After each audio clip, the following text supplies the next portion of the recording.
Hi, I'm Eddie Burke. I've been the bartender at the Hollywood Improv for 40 years, and this is my podcast, Eddie's Bar at the Improv. Hey guys, this is Eddie Burke. This is Eddie's Bar at the Improv podcast. Thanks for joining us.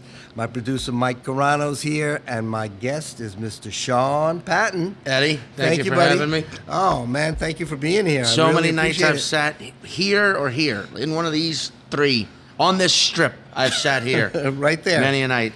Oh no, it's just great. I'm glad you're here. I mean, you're a comedian, you're a writer, right. you're an actor. You've got you've done all these festivals. I have. Southwest by, what do you call it? South by South. We call it Southwest by South, if you'd like. South by South. Just so we don't get any like copyright issues. I have this problem talking, and this is great for me. It's like, okay, You don't have a problem talking. Let's keep talking. It's I've watched you outwit some of the sharpest comedic minds in the business. Along this bar. I have an advantage. I get them drunk first. Yeah, true. That's really the best. But you know, part. a lot of people think, and I'm sure you've had this conversation with non-comedians, that comedians get funnier the more they drink, the more hammered we get, the funnier we get.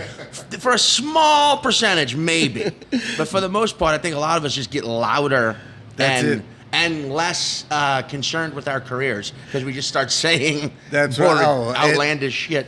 I watch that all the time. Oh, yeah. I see comics that'll just go ahead and go like, I'm drunk, and now let's see.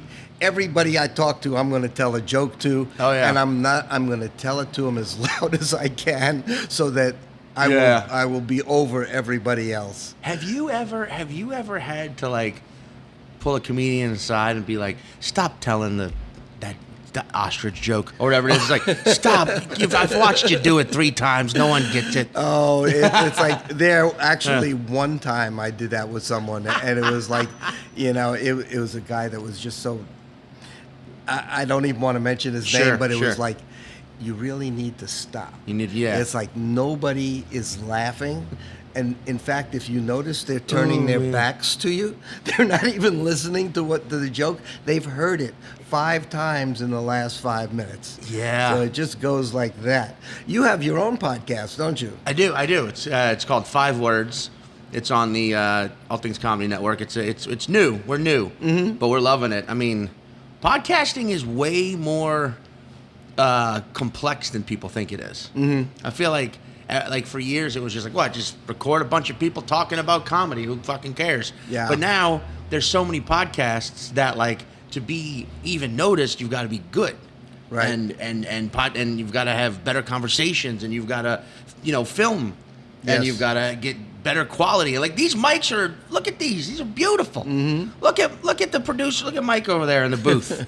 Just all the high tech gear he's got. But like, it's podcasting's it's a craft now, and it's fun, but you have to take it seriously. I agree, because everybody and his mother right now has got a podcast. People go like, oh man, I've got a podcast. I go like, oh great, where do you do it? Oh, there's a little room next to my bathroom, and I have a microphone. Oh yeah. It's like, well, good for you. It's not an easy thing to do. Yeah, my brother is a surgical tech, and he was telling me how there's a nurses podcast. Oh God. That they do, between shifts and talk about nursing. Oh, and you're like, if you're a nurse and you want to hear what other nurses have to think. I know it's really gotten crazy and carried away, but it's great with it gives everybody a little bit of an outlet to be as stupid as they can be, and like my 3 listeners are like very loyal, and that's what you want. Yeah, they tell me all the time. They email me whatever. It's like, Eddie, that's great. It's like, but can you shut up a little bit and let your guests talk? It's like, your fan base is all people who couldn't pay their tabs. Well, I'll tell you what, sign up and listen to my podcast. This is how you do it. That's how you work it off. How'd you get started, Sean, in comedy? What made you become a comedian? You don't get asked that question as much as you think you would as a comic these days. But like, I knew from when I was a kid that I wanted to do something like bigger more, right? I just didn't know what it was. And I wasn't like, a lot of comedians you meet, like grew up watching, that are of my age, grew up watching Roseanne or, Seinfeld or, I can't even think of other sitcoms that were on Tim at that time. Allen Tim Allen, yeah, exactly. Or even like SNL at that point. Like me, my parents had cable, right? Right. But because of that, that's all we watched. So like I didn't grow up watching TV. I grew up watching movies on HBO and shit. Because my parents like, we're paying for this. This is what you're gonna watch. If you're gonna watch anything. So like I was never really introduced to good comedy until I was like a teenager, like 15, 16, and I was watching the TV show Mr. Show, which was on HBO in the mid '90s, and I was watching it in real time. Cross? David Cross, Yeah. Bob Odenkirk. I mean, that show.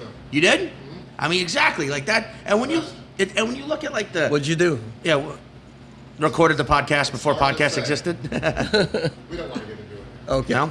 But like outside of David Cross, Bob Odenkirk, Jack Black, Wow. Sarah Silverman, Tom Kinney. I mean, you had Paul F. Tompkins. You had so many like. Patton Oswalt was a warm-up guy. Brian Posehn was on it. All of them were writers. Tom Kinney's the voice of SpongeBob SquarePants. His wife, what was her? Jill Talley, one of the greatest comedic actors who I guess just after that was like, I'm fine, I did it. She was fantastic. She's fantastic. If she made a comeback or started acting again, I'd first in line to see it. But it was such a phenomenal show, and it like at the time before I started watching that, I thought I was funny. My friends thought I was funny, but I didn't think anyone outside of the six of us would think I was funny. But then I started seeing that show, and I was like, wait, though. If they're getting away with this on HBO, like, And that planted the seed, and it wasn't until I basically dropped out of school. I was working as a line cook at a kitchen in a college town, Baton Rouge, Louisiana, depressed out of my mind, drinking every night, 21 years old, yeah, right? And just decided, like, fuck it, I'm gonna do this thing. I know what it is now. And because of Mr. Show, I went back. I watched Kids in the Hall, which had been on a few years earlier. And I watched The State, which was kind of on at the same time, but I didn't really see till afterwards. And then I started getting more and more into stand-up, and it was actually Sarah Silverman played a version of herself on the Larry Sanders Show. Right? She played like a writer on the show, but her name was Sarah, and she did a stand-up set on the show as this character, Sarah, but she was doing actual Sarah Silverman material. Right? It was this real meta thing. But I remember watching that set, and it was that set that convinced me to do it. So because our sense of humors were just similar. So those were the kinds of shows that you kind of like based yourself on. Oh yeah. Who were your idols or people that you kind of said I want to be like him or her? Everyone I rattled off just now. That entire cast of Mr. Show. But then I started, I got into Chappelle real hard when Chappelle, in the late '90s, early aughts, and then now when he made his comeback, thank goodness. But like his first special, his first hour, Killing Them Softly. I think most comedians will quote that as like I remember watching that. It was right before I started doing stand-up, and that was a special that was just like, that's like, I feel like I was laughing in a way where I was like, but I feel that. Like, I feel like, I want to join this world and do this and do that, but can I? And he's been around, because at the point, at that time, Chappelle been around for a decade, as an actor, and, yeah, exactly. And I was like, fuck it, let's just go for it. How'd you end up here in LA, and what made you come out and say, like, here I go? Well, truthfully, I had been doing it I started in New Orleans, and I was there for 4.5 years. I'm from New Orleans, but I started in New Orleans, and I was there for 4.5 years doing open mics and producing my own shows with a handful of other guys.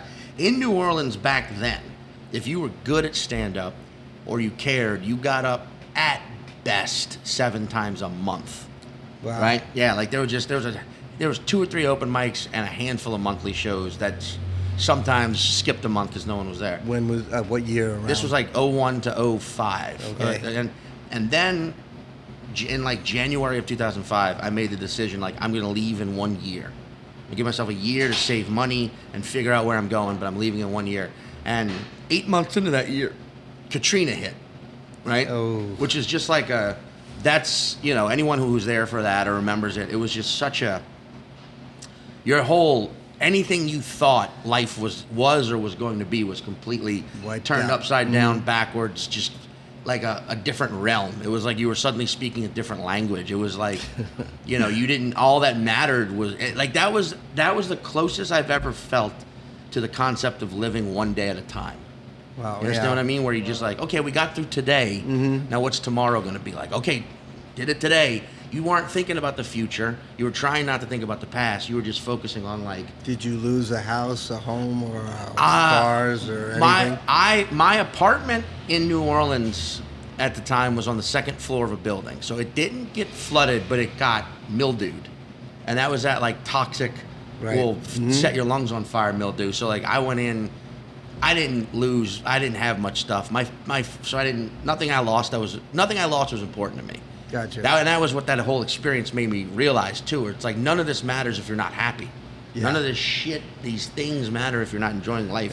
That's 100% true, Right. and sometimes it takes something like that for you to go like, okay, it really all doesn't matter at all. Well, like my parents, their house, it's kind of funny. My dad is an insurance nut, so he was just insured out of his ass. So their house got pretty fucked up, but it was insured pretty well. But we had to go in there and like tear up the floors and like somewhat gut the house.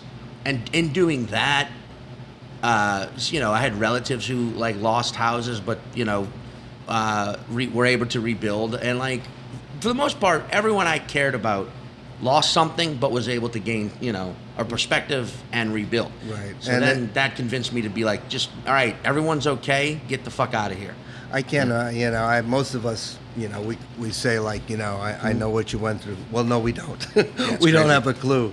But Hopefully you won't have to. But I mean, Right. there's I mean, out here with the fires, yeah, you know, and earthquakes and shit like that. Like that's always like. That's the funniest thing when people are like, oh, hurricanes, that's terrifying. But I'm like, you live in L.A. At any moment, the earth that we stand upon will be like, get off. Try and buck you. Yes. A hurricane, you got a 5-day notice. I've always felt that L.A. or California is either going to float into the ocean or burn down, one or the other, and hopefully it never happens. I don't know. If some part of me starting to feel like it just like it won't. Like it's a tougher state than we like. Land-wise, it's like I'm not going anywhere. Just every now and again, I'm gonna throw a tantrum.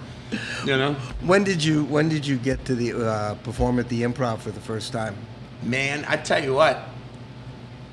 I don't remember the exact date. I just know it was sometime in 2006, and it was during one of those shows where they pulled the curtain over the Improv. So you remember those? Yes. They used to pull the curtain over the Improv sign, so if anyone was filming, they couldn't use it as a clip. Right. To be like, I was at the Improv. And also, this was 2006. Nobody had smartphones yet. Mm-hmm. And like, but they had cameras. Your camera phone was good for pictures, but you would have to have an actual camera, like so. Mm-hmm. You'd have to roll in with a camera. And it was, so people were like, nope. But it was one of those shows. And I remember who the dude was. I like him enough to I won't say his name, but he's a nice guy. The guy who went up before me, you remember what the light now is a very bright, obvious, blinking red. Like you'd have to be actively trying to run the light here at the Improv to do it now. To do it. Mm-hmm. In 2006, it was just this bulb, right? That's right. So the dude clearly missed. He was supposed to do 5 minutes set. He ended up doing about 20 minutes. Oh, and he finally got off stage when the host just walked on the stage and she just took the mic from him. And he was not doing very well. So it was already awkward. She was already pissed. Her intro of me was very just throwaway, which I understand because she was her whole show had been ruined by this one dude. Not his fault, but kind of his fault. And then I went up after him and had a good set and was like, wow, okay. And that was my first time, and it took years before I was ever back. Because then I moved to New York. Okay. In early 2007, I was here in LA. I liked it. I still do. But then this opportunity opened up for me to move very cheaply to New York City, which is the reason I chose LA over New York. Initially, was because LA was cheaper at the time. At the time, yeah. Mm-hmm. And then something came up in New York, and I was like, you know what? Fuck it, just go. You'll be back. And I went to New York for a few years, and then came back. And was in 2010, I did a showcase here in July of 2010. That was my first time doing it where the screen, there was no curtain. Yeah. It was like No curtain that said like a Improv real show. behind you. Yeah, it was a real show at here, and Mike Kaplan. It was a bunch of New York comics. Mike Kaplan went up and murdered it. Nate Bargatze went up and murdered it. And then for some god awful reason, they had me going last, but I did well. That shocks me. Yeah. And When the first time you got on stage here, even in that show, was there any kind of like a special feeling, like wow, this is the Improv? Yeah, or something that like that was a super special feeling because that was like now it's legit. This is a Right. legit improv set. This isn't a late night. This isn't one of those, well, I never did bringers, but like I don't even think they did bringers here, but like it wasn't like a special it was nothing more than like a New York comics showcase. Right. And it was a real set and it was full. And when that room is full, it's magical. Yeah. You know? In New York, Yeah. did New York start your base in the sense that you kind of like took off a little bit from there? Well, but when I was here in 2006, it was a weird time. Like, no one was really, it seemed like no one was really at the clubs as much. Like, this place was popping. I don't think anybody hung out at the store much back then. Or the Laugh Factory. The Laugh Factory was like no one went to the Laugh Factory back then. Now Yeah. No offense to Jamie Masada, but back then it was just kind of a shit show. But like everyone was doing like the bar shows in 06. Right. So when I went to New York, New York, I don't think this is any mystery. New York just has a bigger comedy scene. There's just more clubs, Yes, right? there's It's a just lot more clubs. More condensed, yeah. And there's a lot, because of that, there's a lot more bar shows. So I was just doing so many more sets, getting so many more reps in, doing open mics, but then getting on book shows and then getting on every now and again a club spot and then building. So that by the time I came back, I had probably had twice as much stage time as I would have had, So I just felt like I was better and able to get on that stage confidently because, it's also an intimidating stage. Yeah. Like, I mean, good If you're God. a real Yeah. comedian. It's a historic stage. Yes. Yeah. And it means something to you. Oh, yeah. It means like, it's the same here. It's the same at the store. Like you get on these stages and you go like, wow, this is what I'm shooting for. This is what I want to work for. And here I am. Well, you want to know something? This is a fucking crazy anecdote that I just remembered because I looked at the sign there that says Bud Friedman Improvisation. In 2005, they were opening an improv, or they did open an improv in New Orleans in the Harrah's Casino. Oh, that's right. Yes, Right? I forgot about that. And word got out among the comedians. Well, I mean, it was on purpose that there was an audition. That there was an audition. You would go, and everyone would do 2 minutes, and to audition to perform at the Improv. Then we all get there, and Bud was there. Bud was there, and he had the God mic, and he had a booth. And he had a God mic, and he had like his people with him. There was no audience. It was them and like maybe 40 comedians. And that's the thing. At the time in New Orleans, there were probably only really 20 comedians. But there were 40 there. Now there was 40. Now there were people. And Bud, from his chair, just gave a very polite like welcome, explained what was going on, told us, I'm only going to be using one of you. And which everyone's like, oh, okay, so this isn't so much an audition as it is a competition. He's like, and here are my 3 standards. 1, do not go over your allotted 2 minutes. 2, give me jokes. Well, I need to hear, how funny you are. And this is 3rd, most important thing, do not be dirty. If you are dirty, you are immediately disqualified. Okay. And of those 40 comedians, probably 25 of them, he interrupted a minute in because they'd be like, and so I'm fucking, and he's like, thank you very much. Like, so man, you ever take a shit? Thank you. He's like, man, I love it when a girl pees on me. Thank you. And it was like so terrifying because comedian after comedian would go up and either bomb for 2 minutes or just get thank you off the stage because they weren't playing by the rules. Yeah, I did okay, but the woman who won was named Jody Borello. Very funny, but that was my first actual experience With Bud. with the Improv at all. Oh, okay. I've never met Bud. I've met Bud's assistant. I've met you. I've met the managers here, but I've never actually met Bud again. Oh, that's too bad. But I would love to tell him how terrifying that was. If he's ever here, I definitely, and you're here. Oh, yeah. I was expecting him to have the monocle and everything. I was going to say, it's like, did he have his monocle on? He didn't there? have the monocle on. But it's kind of his little role, you know. Yeah, Let me yeah. put that little glass on. Mm-hmm. It's. You've also done a bunch of acting. I've done some acting. Yeah, Yeah. you've done Maron. I was on Maron, yeah. You know, and some other things. You want to know a funny story about the funny thing about that was I was on an episode with Maron. No, I don't want to know anything funny about that. Yeah. But Maron and that episode, Bob Goldthwait was directing. Fucking Jedi, you know. And we're sitting around. It was like 5 of us in the next 2 scenes, and we're kind of talking about the scene with Bobcat, and you hear Maron just go "fuck," and we all kind of look at him, and he's on his phone, and he's like just so exasperated. He's like, you know, I just can't seem to get more followers than Birbiglia.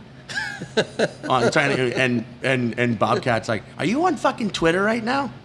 Because we're about to shoot a scene on your TV show. Can we focus on that? And it was just a funny moment of like, but that's the thing. Like I felt, you know, we can all make fun of Mark for that, absolutely. But I also feel his pain because we all have that moment of like, but I'm just not doing as well as my colleague. Yeah. We all do that to each other. But that was the first time me seeing it at that level. Where it's like, Mark, Mark, you can credit with the guy who like made this a thing, right? You know, like the first huge. I mean, I know there's podcasts before it, but like, right?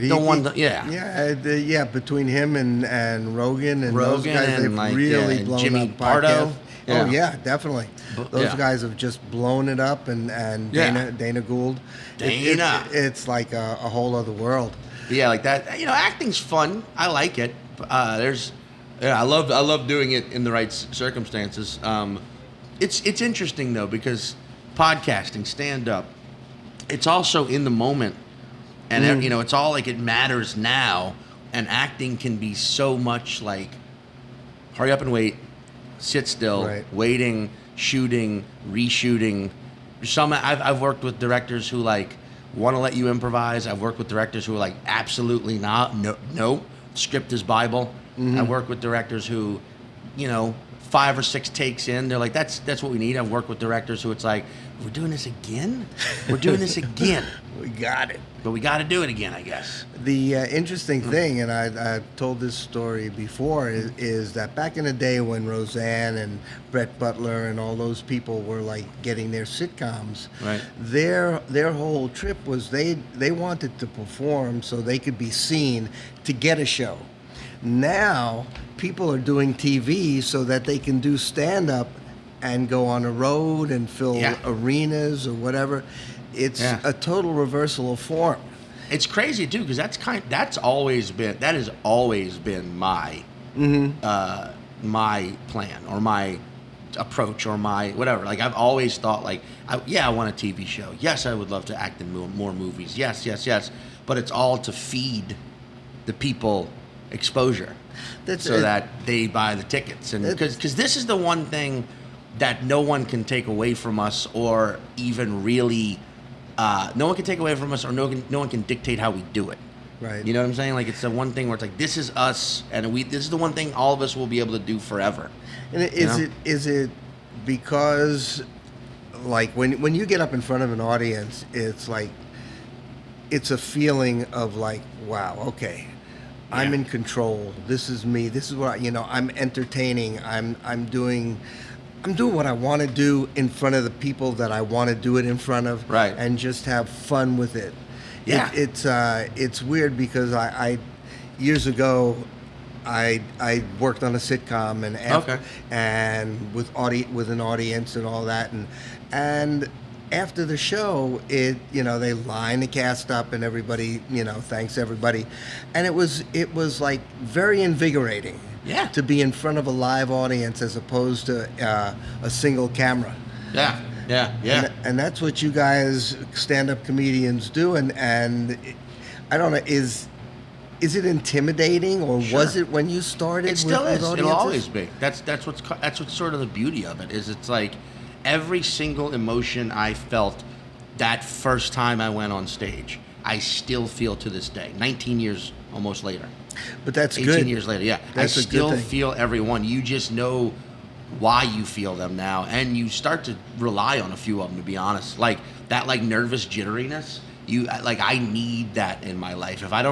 If I'm not nervous and jittery before a set, it usually means the set's not going to go as well as I want it to. There's like it becomes excitement. You learn to rely on it, and like, truthfully, with time, you start to tell how.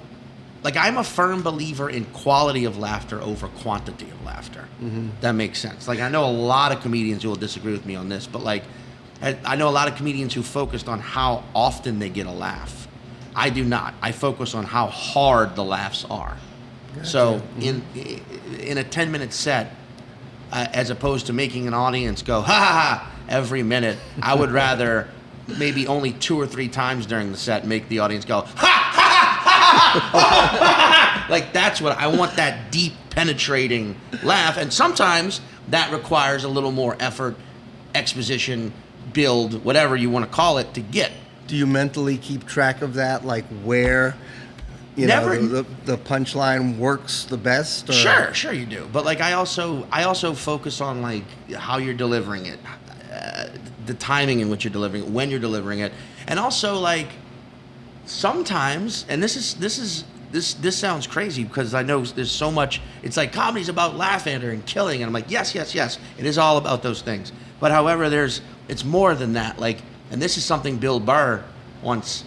He told me the first thing Bill Burr ever said to me. And Bill Burr is one of my like favorite comedians, right? Yeah, a lot of people say, yeah. I mean, he could because he does what all of us secretly want to do all the time, is push the goddamn line constantly. Mm-hmm. He is unrelenting at that. He's never telling the audience, he's never giving them what they want, he's never spoon feeding them, he's never placating to them. He is delivering him. He's not politically correct. He doesn't give a shit. Yeah, he's just but he makes points, and he's fucking hilarious, and he spins what you think's just going to be this, and he spins it this way suddenly, and you're like, fuck. But the spine to do it. Anyway, the first time it was at Montreal at JFL. I had just done a set. I had no fucking clue he was in the room, and I'm glad I didn't know, because I'd have been horrified. And I see him steamrolling at me, and I'm like, here it is. He's coming to take my comedy license away. He's coming to kick me. He's coming to fucking say, get the fuck out of this you got 12 hours to be out of this fucking city and out of this business, you suck. But instead, he was very like complimentary. And the one thing he said that got so inside my head, and now I understand what he meant, he's like, and you understand silence.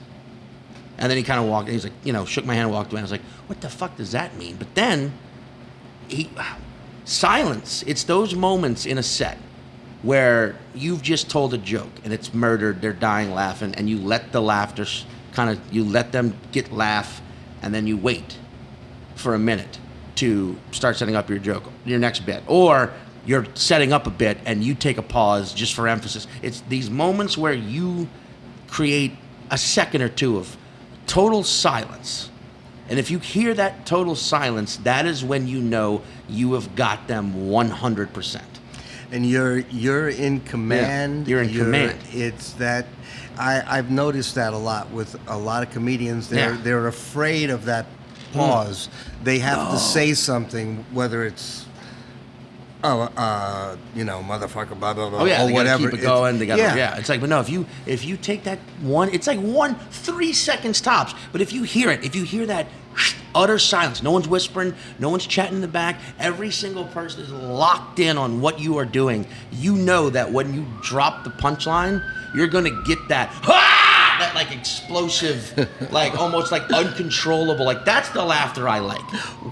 Uncontrollable, they're almost embarrassed a little bit, but you can also tell it's invigorating because it's cathartic, because they're laughing some shit out that they've thought that's my whole mission statement for being a comedian is I celebrate my flaws on stage so that the audience can celebrate theirs. If you see me talking about how fucked up I am and you get to laugh at it, maybe that helps you accept yours a little more. Well, maybe I should be a comedian. Yeah. How fucked up I am. Eddie, I've pitched this to Sam, my manager, our mutual drinking buddy, that there should be a show, a mini series called Eddie's Bar, and we set it here, and it's just mini episodes of you having fucking interactions with comedians, or just drunk, or comedians playing drunks. You know? Well, they don't have to play. Yeah. It's going back to the importance of the quantity as opposed to the quality of laughter. I don't know if you know this particular comedian. I'll hold his name back. Yeah. But he used to keep a graph of where the audience would laugh at his jokes. Right. And as much as I am not a comedian, I don't know. I asked him, I said, like, but doesn't it change from night to night? I mean, sometimes, you kill with a joke, sometimes you don't. Does that mean you don't do it because the graph says it's not high enough? Yeah. And it was one of the strangest things I've ever seen. And fortunately, he eventually stopped. Yeah. And this particular comedian happened to have one Last Comic Standing the first year. There was a Last Comic Standing that they were in the house. Yeah. Yeah, the very first year. Okay. That fan? Yes. Okay. And it was just funny, but finally he got the point. Yeah. You don't need to keep a graph. The fact that people get the joke is the important thing, and the things that you've just said to me, like the silence. People are afraid.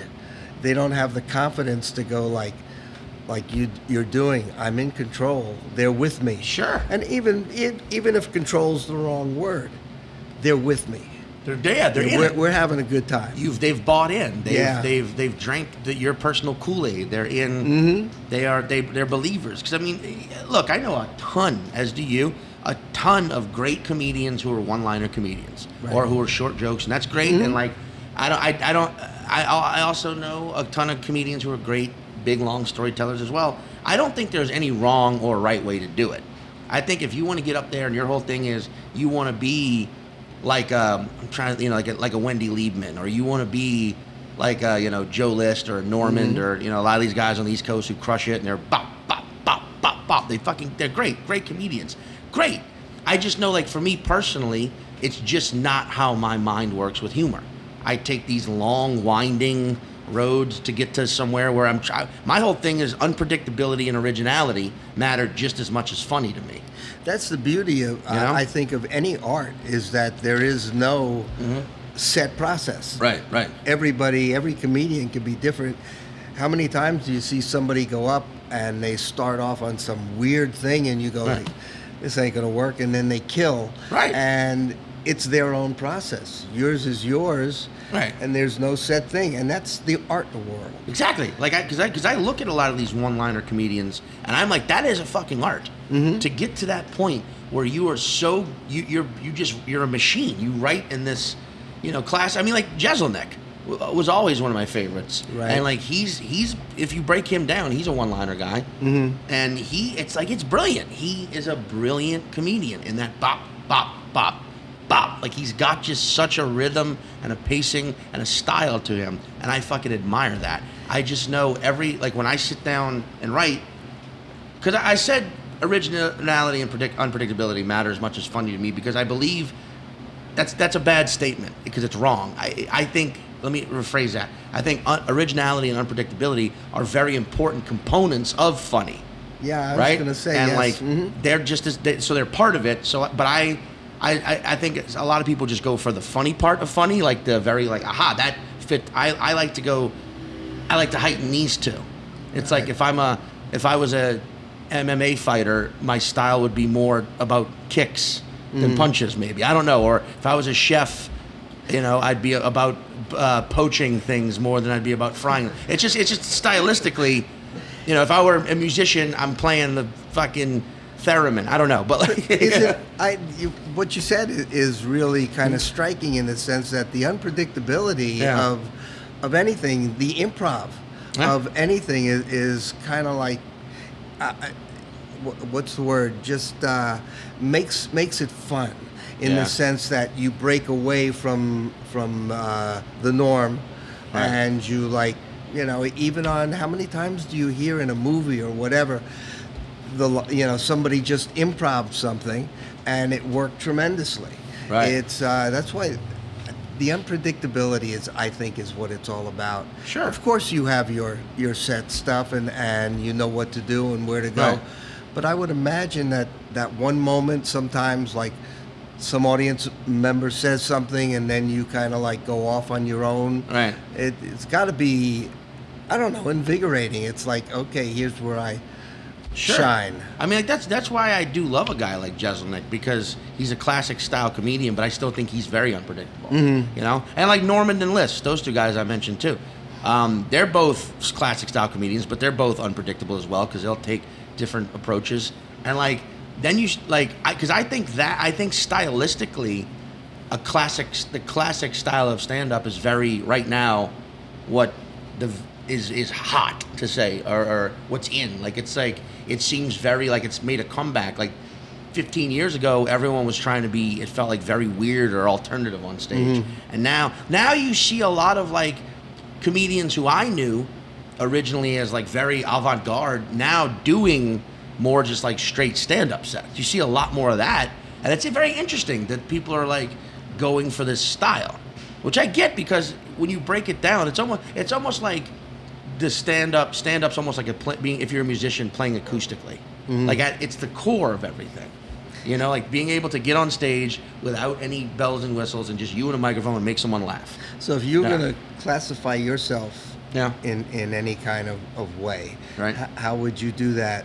You know, as a comedian, like I'm this type of comedian, or are you just like whatever's working? You know, early on, a lot of people, I know people called me an alternative comedian, which I never agreed with because I just did alternative. I did the bar shows a lot. That's just because I wasn't in at the clubs. Lately, I've heard people say I'm a storyteller, and I can agree with that. I do like long-winded stuff. If I had to pick, I would probably pick that, but I also don't know. I'd like to say maybe not today, but in 5 years.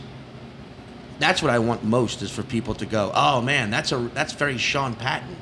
That's what I want is my own. I'm carving out my own style. It takes a while, but Yeah. I'd like to hear someone look back and someone be at a party and be like, man, that guy told us that was a real Sean Patton like joke that guy just did, or like, oh man, this guy's trying to be Sean Patton. Have your own style. That I think that would be very flattering and very complimentary.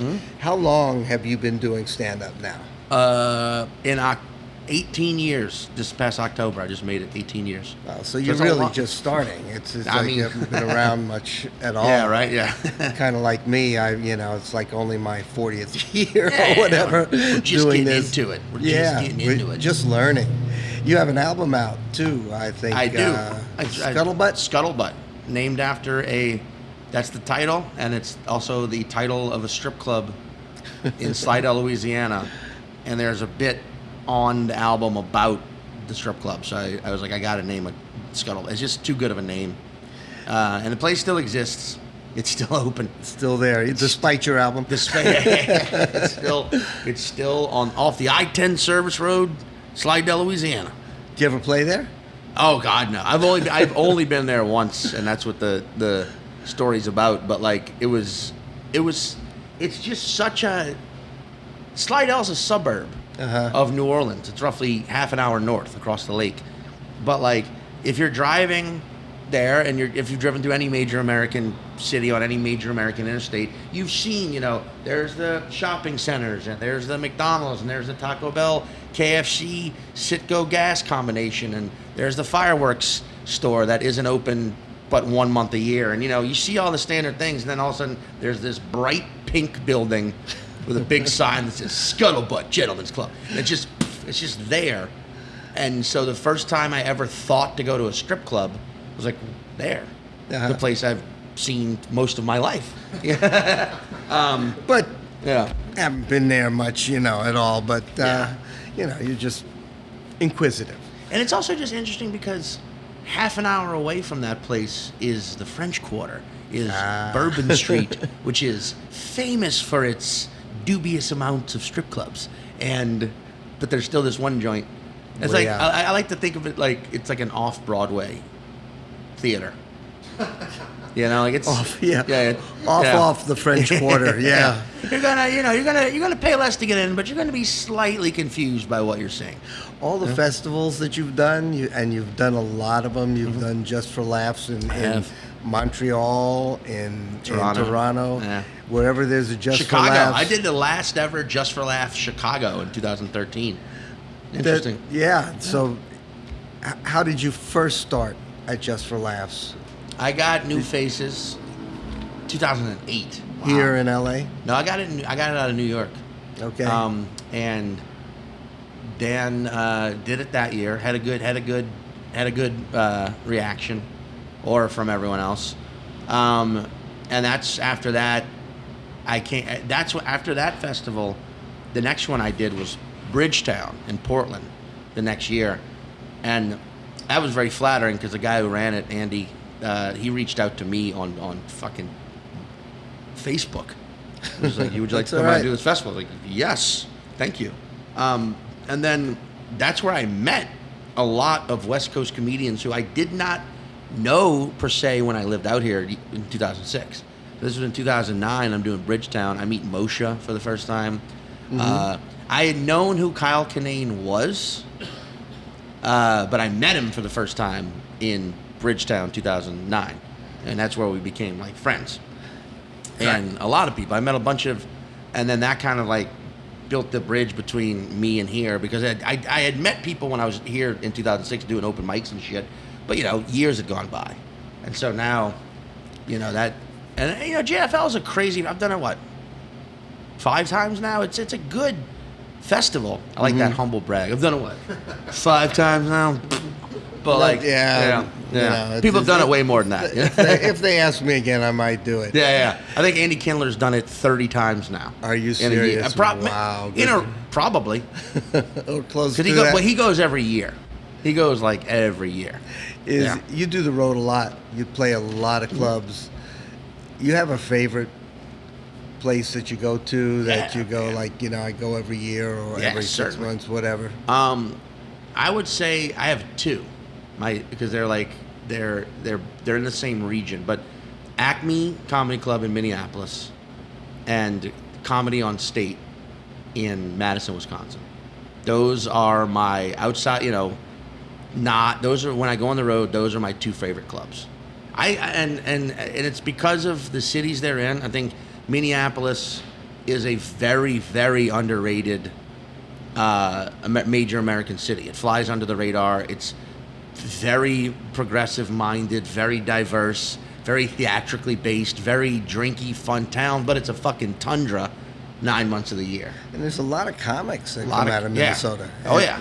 And you got that Minnesota attitude, and that club is fantastic. The owner, Louis Lee, and his whole staff, they care. They care about what goes on that stage. And Madison is, in my opinion, hands down the fucking coolest college city in America. Like, there's a lot of college cities in America. Madison's the capital of Wisconsin, and it's also, but it's such a beautiful place. It's an isthmus, you know what I'm saying? It's a strip between 2 lakes, if you don't know what isthmus is. But I know you do, Addy. I know you know everything. I know everything. But it's it's run by, 2 sisters, and they same thing. They fucking care. They curate. They believe in the club, what they put on stage, and it's an amazing town. And they're both in the Midwest, which I believe, personally, the Midwest is my favorite area of the country to perform in, because there's no pretension to it, and it's shitty weather all the time, so people are indoors and forced to develop personalities. So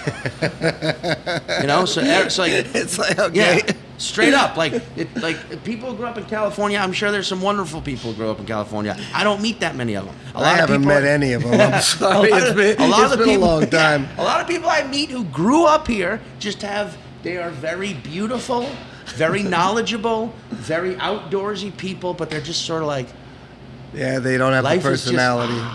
And you meet someone who grew up in like a shitty cold weather city. The moment you meet them, okay, here's all the books I read. Here's how much gaming I do. Every movie I've seen and also directed. I've directed some films. I'm also a filmmaker, And also music. Here's all the, and they've got so much to say and so much going on because they're alone in their Right. fucking house with their parents. half the Yeah, time. it's funny if you like. I was brought up in New York City, so Yeah. and New York City is such a melting pot of everybody and anything from everywhere, and everybody.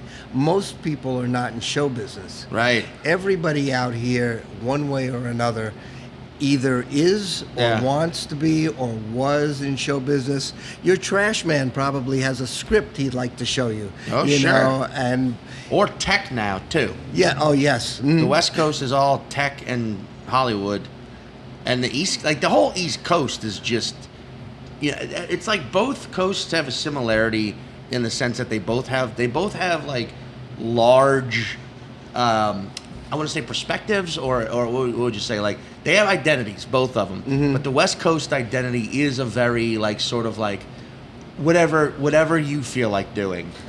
Listen, I just want you to have a good time. What are you Right, into? I just want to And make then- you happy. But then also in the back of the head being like, this piece of shit doesn't know what I fucking do for them and how much I sacrifice. Whereas the East Coast has more of like a, what do you want to fucking do?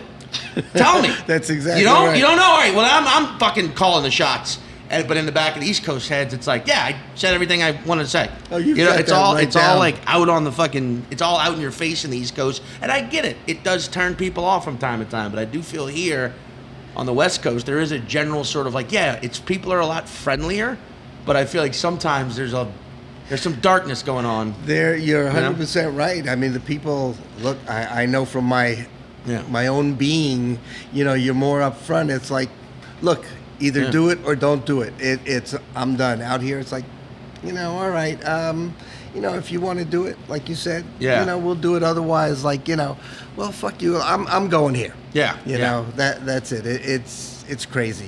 It's such a difference between a big city. I'm people from Chicago too, or Boston. Oh yeah. There's a more let's get it done attitude as opposed to out here where you go like, all right, you're gonna read my script, okay. 6 months later, well, I'll get it back to you soon. Yeah. New York. No, I'm not gonna read it. Yeah. That's exactly right. No, I'm not. I'm not gonna read it. Not gonna read it. Yeah, Sorry. So don't bother giving it to me. Otherwise, I'll read it in you're 6 done. months. I don't know, what do you want me to do? Yeah. You're headed out back on the road soon. Yeah, I mean, I go back to New Orleans for the holidays. Best city in the world to do New Year's in. New Orleans, yeah, I've because- never been there, but I can imagine. It doesn't get very cold. Once every decade it gets cold, and by cold I mean low 40s. Not that bad if you're from the East Coast or the Midwest. But it never gets that cold, and you can drink in the streets. You can legally just walk around, and so that and Las Vegas are about the only Vegas, places you can do that. Now, but the difference, and I like Vegas. I think Vegas is a fun town, but Vegas is not a very walkable city. You know what I mean? Whereas New Orleans is 100% walkable. Okay. Yes, you can walk around Vegas. I get that. And yes, if you go to Old Vegas, you can walk around that area. But New Orleans, you can walk tip to tip. Mm-hmm. You can walk from the fucking uptown at the river bend all the way down to Bacchanal at the other river bend if you know the city. But it would take you a while, but you could do it. But it's a fun. Yeah, I go back to do that. Then I'm doing some shows next weekend around the area, and then Cleveland. Go back to New York. I'm sorry, back to New Orleans in mid-January, doing opening for Burr at the Mahalia Jackson for You one all night. hear that, right? Yeah. Keep that in mind wherever he's going, wherever he's playing. Do yourself a favor. Yeah. Mm-hmm. Come out. And yeah, my website, MeSeanPatton.com. I got my dates. They keep coming. Besides, your manager, Sam, Yeah. would kill me if I didn't bring any of this stuff up. It's like, she said, here's his bio, here's his itinerary. Yeah. And we both love Sam. We do. We both also fear her a little bit. Just a little? She's got moments of Irish rage. And that's where she is right now. Yeah. She's in Ireland. She's in Ireland getting reinforced. Re-upping her Irish credit. Getting everything set. Are you also going to Texas somewhere? Dallas or something like that? Dallas? I don't know. Where are you going? I your itinerary on my phone here. Right. I finally found it. I mean, that'd be great if I just like, oh, I got a booking I didn't know about. Nah, maybe I'm making it up because let's see. Oh, here we go. You have a tour with Adrienne LaPalucci. Okay, yeah. So Adrienne Iapolucci, her and I are doing like 3 little mini tours in like May and June. Her and I co-headlining all over. We're gonna release it as like a big tour release. I think we're gonna release like early January the information. But like, she's awesome. She's also she's a New York comedian who I think should come out here more. But she's like, yeah, I'm not familiar with her. Oh at all. yeah, she is fucking great. Great writer, dark as all hell, but in that perfect way. In that like, you're gonna laugh. Even the amount of times I've seen her start a set and the entire fucking audience just crosses the arms and immediately gets cold on her because she's so dark, and by the end of it are just howling with laughter because yes, she's saying shit that initially is like, whoa, but then you start to really listen to it and you're like, well, that's a good point. And then by the end of it you're like, fuck, that is great. Your quality laugh. Yeah, she's big quality laugh. And love her. What's Degenerates? Is that the tour you're doing with her, or is she's got a Netflix Degenerate special coming out in January? Ah, okay. Yeah. I got to get all this stuff in, otherwise Sam is gonna, when she comes back, forget it. You'll never see me again. Yeah. What happened to Eddie? Yeah. Got a fucking shillelagh in the skull. Yes, and we already mentioned your podcast, which is 5 Words with Sean Patton and Caitlin Cook. Yeah. And all it's like, let's see, you're going to be at the Irvine Improv tonight. Irvine Improv forget tonight. that won't get out there. And then you'll be in Cleveland in January. Yeah, Hilarities in Cleveland, January 3rd and 4th. Excited to come back to Cleveland. Come check that out. Yeah, I'm taking over Sean Patton's publicity stuff here. It's, let's see, Fantasy Springs and Palm Springs, casino? February. Right. You'll be in San Diego. I'm just letting you know in case these you are don't great. know.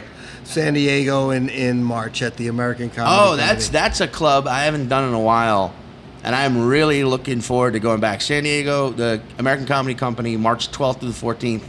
That club is cool as shit. I also love I feel like San Diego doesn't get a lot of love from California. A great city, it's a great city. Mm-hmm. Yeah, like it is. I think it's one of the best cities. Yeah. Yeah, it's an awesome Mike place. goes there. Yeah. Mike goes to San Diego. We boring you? No. And people forget that San Diego is where Roseanne Barr sang the national anthem that time. Yes. Oh, you call that singing? No. I mean, it's pretty fucking hilarious when you watch. If you could find the clips, it's hard to find. Oh, I've seen. Yeah, I have seen it. It's a trip. Yeah. It's like to do what she did and do it with such bravado. It was the craziest thing you could see. It's like, wow, that is giving. That's what the phrase "giving zero fucks" was based on. That's exactly it. Roseanne that was her from the '90s. Yeah. Sean, I want to thank you very much for being here. It's my pleasure. honor, bud. No, it's my honor. I really appreciate it. But before you go, I got a little present of a T-shirt for you. Please. These are collector's items. There's only hundreds of them out there. What size do you wear, sir? XL. XL. We XL. Oh man, I am so full of XL. I am. Not afraid. You can wear this on your podcast. I will. Improv tee. Hell yeah. Here you go, buddy. Collect them. It's like, do you? No, but this is my first one. Oh man, it won't be your last. Oh, it's your podcast tee. Yeah. Oh, that's even more cool. Yeah. Hell this yeah. is my famous design that I did on a napkin in like 5 minutes because I got disgusted with all the other designs we were doing. Right. But this is yours, sir. Classic. And again, everybody watch 5 Words with Sean Patton and Caitlin. What's her name? Cook. Caitlin Cook. Yeah. Oh yeah. Again, great. Thanks, Sean. I really appreciate it. Thank you, bud. Oh yeah. Till next time.